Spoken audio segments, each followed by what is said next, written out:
அருமுகனை வேண்டி ஆராதனை செய்தார் முருகா.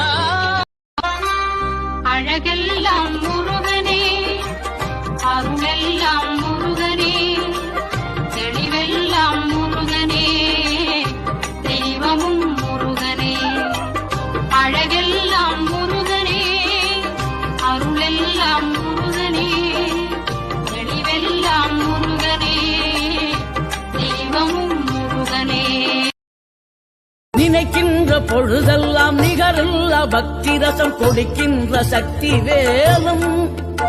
நீ துதிக்கின்ற கணமெல்லாம் இனிக்கின்ற இதயம் தன்னை அழைக்கின்ற வெற்றி வேலும். அழகான அவதாரம், அழியாத புகழ், செல்வம், அன்புக்கு ஒரு தெய்வம் நீ. சிறுகுறையதும் இல்லாமல் குலம் காத்து எந்நாளும் அருள் செய்யும் பெருவழி